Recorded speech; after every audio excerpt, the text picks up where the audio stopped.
आपने तो वो मशहूर बात सुनी होगी कि जब ज़्यादा बारिश होती है तो ज़्यादा पानी आता है। इसके साथ साथ जब सदर आसिफ अली जरदारी वजारत सदारत की कुर्सी पर बैठे होते हैं तो बहुत सारी आईनी तरामीम आती हैं जिनका तारीख़ी तौर पर मुल्क को इंतज़ार होता है, लेकिन ये उनके ही दौरे सदारत में होता है कि ये आईनी तरामीम को पास किया जाता है। आपको बताते चले कि 26वीं आईनी तरमीम को 2/3 अक्सरियत के बाद पास कर लिया गया है। और इससे पहले जो कल की मज़ेदार कमेंट्री चल रही थी, बल्कि पिछले कुछ हफ्तों से, उस पर तो आपकी हमारी नज़र होगी ही। सबसे पहले ये बात की जा रही थी कि सबसे ज़्यादा जो मसरूफ़ हैं और दबाव महसूस कर रहे हैं वो मौलाना फजलुर रहमान साहब के बावर्ची साहब हैं, क्योंकि सुबह सुबह नहीं बल्कि किसी भी पहर उनके पास कोई ना कोई पहुँच जाता था मशावरत करने के लिए, उनको कायल करने के लिए। और ऐसा लगता है कि ये तमाम कोशिशें रंग ले आईं। आपको बताते चलें कि बिल पास किया गया सबसे पहले सेनेट में 2/3 मेजॉरिटी से। नेशनल असेंबली में पास करने का सेशन तकरीबन 11:36 पर शुरू हुआ और 5 बजे सुबह ख़त्म होता है। इस गवर्नमेंट ने तकरीबन 225 वोट इसमें सिक्योर किए। इसको 224 वोट्स की ज़रूरत थी। 12 मेंबरान PTI और सुन्नी तहरीक ने इसको अपोज़ किया। PTI मेंबर्स ने पहले ही क्लॉज को, जब इसको पास कर लिया गया उसके बाद वॉकआउट किया। उसके बाद तो जी मुश्किल था ही नहीं, तमाम विकटें गिर गई, क्योंकि तमाम बाकी जो क्लॉजेस थे वो अपोजिशन की गैर मौजूदगी में, उनके ना होने की वजह से फौरी तौर पे पास कर लिए गए। प्राइम मिनिस्टर शहबाज शरीफ का कहना है कि ये आईनी तरमीम यकीनन एक कौमी यकजहती की अलामत है। इसके साथ साथ बिल अब सदर मोहतरम को पहुंचा दिया गया है और उनके दस्तखत के बाद article 75 of the constitution rectify हो जाएगी।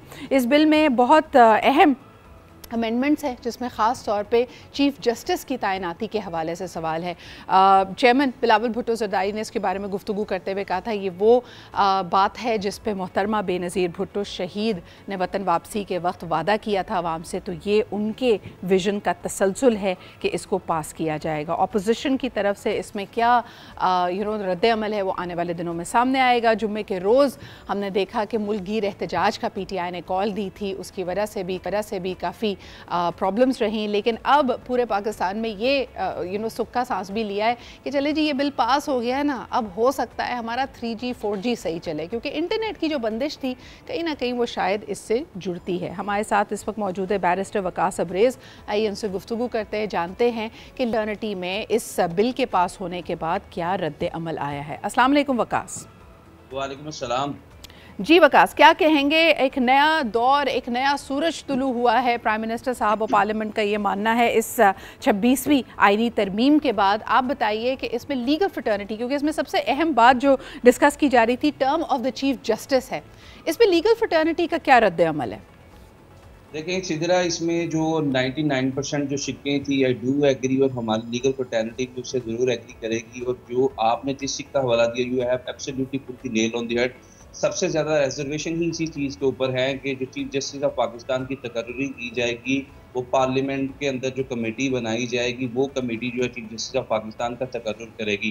प्रिंसिपल ऑफ जस्टिस ये कहता है नो वन कैन बी जज in his own cause, meaning thereby कि आप अपनी मनपसंद या अपनी मर्जी के जजेस की तैनाती करके और उनसे अपनी मर्जी के फैसले या उनके सामने अपने केस अगर लोग आएंगे तो ये प्रिंसिपल ऑफ नेचुरल जस्टिस के अगेंस्ट है। सेकेंडली एंड मोर इम्पोर्टेंटली, तरीके और आग उठाकर देखें तो पाकिस्तान की जुडिशल हिस्ट्री के अंदर सबसे पहले चीफ जस्टिस ऑफ पाकिस्तान तैनात किए गए सर मियां अब्दुल रशीद निश्तर, जब वो कराची से लाहौर आए तो उस वक्त लियाकत अली खां हुआ the first prime minister of Pakistan, तो उन्होंने उनको चाय पे दावतनामा दिया कि आप मेरे साथ लाहौर में चाय पिए। तो उन्होंने उस हाथ का जवाब देते हुए कहा मेरे लिए बात बाइस आज़ाद है कि आप मुझे चाय पे मदऊ किया, लेकिन इसके साथ साथ चूँकि आपकी वफाकी हुकूमत के बहुत से केसेस मेरी फेडरल कोर्ट के सामने पेंडिंग है, लिहाजा अगर ये तासुर जाए कि आपको और मेरा कोई ताल्लुक हमारे केसेस पे इम्पैक्ट होगा तो मैं आपकी चाय की जो ऑफर है with the letter of thank जो है इसको वापस करता हूं। इसके अलावा भी पिलर्स ऑफ डेमोक्रेसी की जब बात की जाती है तो एग्जीक्यूटिव और जुडिशरी हमेशा अलग अलग होना चाहिए। इस तरह से जब आपने उसको सबसर्विएंट होने का एक तासुर दिया ना, बिल्कुल आपने सबऑर्डिनेट कर दिया, आपने जुडिशरी को जो है वो पार्लियामेंट के ताबे कर दिया। जजेस इस चीज़ के मुंतजिर होंगे कि प्राइम मिनिस्टर या पार्लियामेंट्री कमेटी कब हम पे नजर करम करे। अगर हमने इनकी मर्जी के खिलाफ इनकी हुकूमत के साथ किसी कॉन्स्टिट्यूशनल मैटर के अंदर, किसी क्रिमिनल या सिविल मैटर के अंदर कोई फैसला दिया तो ये नज़ला हमारे कंधों पे आ गिरेगा, ये हमारे ऊपर आ गिरेगा। और 3 जजेस जो सीनियर 3 जजेस होंगे शायद उनके हाथ बांध दिए जाए और वो कोई फैसला ही ना कर पाए अपनी आज़ाद तो मर्जी के मजीद मुताबिक। मुबर्रा हो गई हैं सियासतदान, पार्लियामान किसी भी इंसाफ से, यानी एक तरफ उनका बिल्कुल। मौक़िफ़ ये है कि इसकी तरफ से स्पीडी जस्टिस मिलेगा, लेकिन दूसरी तरफ हम देखते हैं कि नैब पॉलिटिकल वेंडेटा के लिए इस्तेमाल होती है, पॉलिटिकल केसेस चलते हैं, और अब द हाईएस्ट पॉइंट जहाँ से आपको इंसाफ की उम्मीद थी वो भी कहीं ना कहीं पार्लियामेंट के सबसर्विएंट आ गया। दूसरी जो आपने इस तरह बात की, उस बात पे जरूर फोकस करूंगा कि हमारा आइन जो है ट्री कमेटी of power, separation of power, system of check and balance को एनंसिएट और न्यूमिनेट किए बैठे हैं गुज़िश्ता 50 सालों से। आपने आइन का बुनियादी ढांचा ही बदल दिया और अपने आइन को जो है वो सब कर दी। तो इसमें सबसे ज़्यादा सुप्रीम पावर जिसको दे दी गई वो हमारी पार्लियामेंट को दे दी गई। हम अक्सर सुपरमेसी ऑफ पार्लियामेंट की बात करते हैं, लेकिन सुपरमेसी ऑफ पार्लियामेंट जो है वो वेस्ट के अंदर नजर आती है, वो यूके के अंदर नजर आती है, जहाँ पे जो कोई आइन मौजूद नहीं है वहाँ पे उनकी पार्लियामेंट सुप्रीम और डिल्यूम की डेफिनेशन सर, अभी के तो मुताबिक। सबसे बड़ा मसला ये है कि सुप्रीमेसी ऑफ पार्लियामान अपनी तरह, लेकिन पार्लियामान में पहुंचने का जो रास्ता है उसी पे इतने खदशात, कंट्रोवर्सीज और स्कैंडल्स हैं। यानी आप अभी तो उन मुश्किलात से या उस अभाम से, उस कन्फ्यूजन और डिबेट से ही नहीं निकल पाए हैं कि क्या आपके मुल्क में शफाफ इलेक्शंस होते हैं, जो लोग पार्लियामान में पहुंचते हैं क्या वो सही रास्ते से पहुंचते हैं या नहीं पहुंचते। और दूसरी तरफ आपने सुप्रीमेसी की बात की है।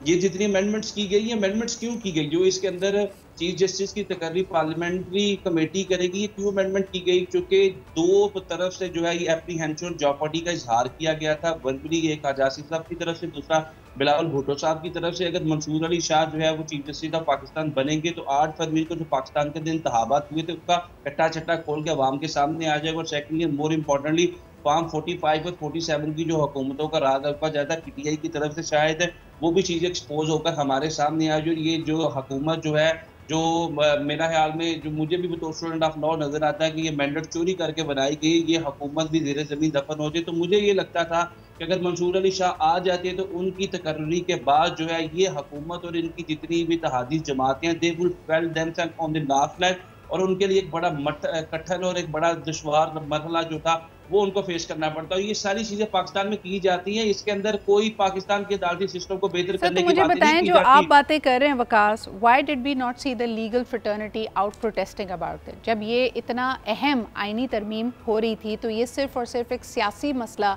या पीटीआई या कुछ चंद जमातें इस पर हमें एहतजाज करती क्यों नजर आई? क्या लीगल फ्रेटर्निटी आपस में खुद बटी हुई है? क्या कुछ लीगल फ्रेटर्निटी का एक धड़ा इस अमेंडमेंट से अग्री करता है? क्या जुडिशरी पॉलिटिसाइज हो रही है? आप कैसे देखते हैं इसको? देखिए जी सिदरा, हमारे जो लीगल फ्रेटर्निटी के अंदर बहुत से लोग सियासी ऐन के पहन के, सियासी चश्मे पहन के, सियासी तनाजुर के कवानीन की तशरीह करते हैं। जिस तरह पार्लियामेंट के अंदर एक डिवाइड नजर आता है, इवन के सुप्रीम कोर्ट ऑफ पाकिस्तान के अंदर डिवाइड नजर आता है, इसी तरह हमारी जो मुकला कम्युनिटी है इसके अंदर भी डिवाइड नजर आता है और सियासी जमातों की ऐन के पहन के लोग अपने मफादात को देखते हैं। दूसरी इंपॉर्टेंट बात यह है कि प्राइम मिनिस्टर ने भी कहा एक नया सूरज शुरू होने जा रहा है। बिलावल भुट्टो ने कहा अदालती निज़ाम ठीक होने जा रहा है। लेकिन अदालती निज़ाम तो अब तब ठीक करेंगे जब हमारी सिविल कोर्ट में एक शख्स का जो इंसाफ है उसका बेटा या उसका पोता नहीं लेगा, बल्कि उस शख्स का इंसाफ उसको दिया जाएगा। जब हमारे क्रिमिनल कोड के अंदर अच्छा, तो इस तरह आप कह रहे हैं कि ये जो वादा किया जा रहा है कि नया सूरज तुलू हुआ है, एक आम आदमी के लिए इंसाफ की रसाई आसान होगी। इस वक्त कुछ अंदाजों के मुताबिक लाखों की तादाद में जो पेंडिंग केसेस हमारी मुख्तलिफ अदालतों में हैं वो स्पीड अप नहीं होंगे? यानी मैं तो ये उम्मीद लगाई थी कि इतनी बड़ी तरमीम हुई है तो इसका मतलब है आम आदमी को इसके ऊपर बड़ा फायदा होने वाला है।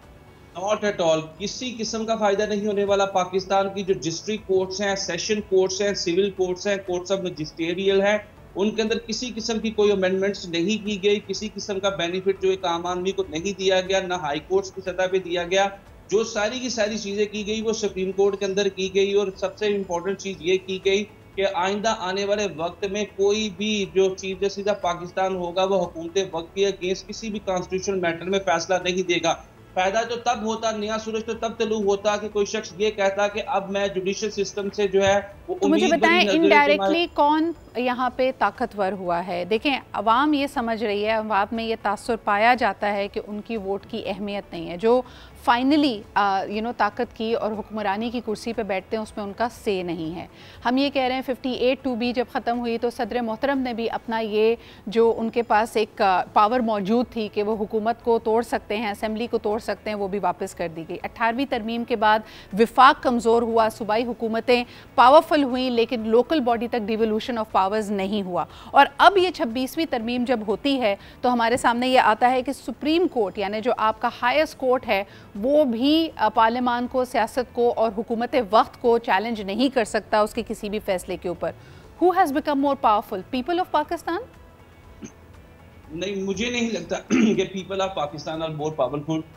जो अवाम के ये रिप्रेजेंटेटिव हैं ये नहीं हैं, जो हुकूमत वक्त होगी इस लेजिस्लेशन या इस अमेंडमेंट की रोशनी के अंदर उसको पावरफुल कर दिया गया, और वो उसको ये पावरफुल कर दिया गया कि अब कोई भी चीफ जस्टिस ऑफ पाकिस्तान आएगा वो इस हुकूमत के खिलाफ फैसला नहीं देगा। और शायद आइंदा आने वाले वक्त में कोई इस तरह की अमेंडमेंट ले आए 2/3 मेजोरिटी के साथ, जो कि ये जो अमेंडमेंट आ चुकी है इसके बाद शायद यही अमेंडमेंट आनी बाकी है कि कोई भी चीफ जस्टिस जो है वो हुकूमत वक्त के अगेंस्ट कोई फैसला देगा या कोई भी आईनी बेंच हुकूमत के खिलाफ फैसला देगा तो शायद वो फैसला भी शायद अमल दरामद होने के काबिल ना हो, इस तरह की भी अमेंडमेंट आ जाए। तो मैं ये समझता हूँ कि सारी की अमेंडमेंट तो कर दी गई जिसमें हुकूमत ने अपने आप को सेफ कवर दे दिया, कम्युनिटी दे दी।